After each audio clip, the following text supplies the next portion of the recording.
Makakasama po natin Mhm, ang ang, Undersecretary for Human Resource and Organizational Development ng DepEd. Ukol nga po dito sa isang linggo na, hindi nga linggo, ilang araw na lang po pasukan na next Monday po yan sa June 8. Tanungin lang natin, handa na nga po ba ang lahat ng public school sa buong Pilipinas? Si Yusek Wilfredo Cabral. Magandang umaga po, sir. Magandang umaga po sa inyong lahat, Sir Ted and DJ Chacha, para po sa ating pagbubukas ng ating taong panuruan 2026-2027. Yusek, thank you po sa inyong oras ngayong umaga. Yusek, makikibalita lang kami kasi nga po sa Lunes, simula na ng pasukan sa mga public schools po sa buong bansa. Gaano na po tayo kahanda? Sa ating pong pagtataya, nakahanda na po ang ating mga paaralan sa pagbubukas ng ating school year ngayong June 8. At kasabay po nito ang mga readiness activities na ginagawa katulad ng Brigada Eskwela. At meron din po tayong project handa para matiyak natin na maayos at ligtas ang pagbubukas ng ating mga paaralan. Sa katunayan, marami po tayong mga ginawang activities kabilang ang Brigada Eskwela upang tulungan tayo sa paghahanda, paglilinis, pagkukumpuni ng mga silid paaralan, ating mga sanitation facilities, at nakapagtala po tayo ng mahigit kumulang na 243,000 tupad beneficiaries na tumulong sa atin sa mga minor repairs, maintenance works, at meron tayong 141 na paaralan na sumailalim sa repair works at tinulungan po dito ng mahigit kumulang na 3,000 mga tupad beneficiaries.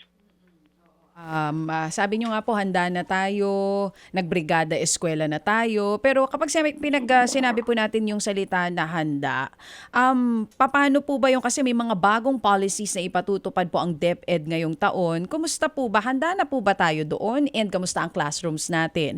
Ang teachers natin? May mga areas din po ba tayo dito sa Pilipinas sa tinututukan? Opo, yun pong mga lugar na tinignan natin na may kakulangan sa mga paaralan.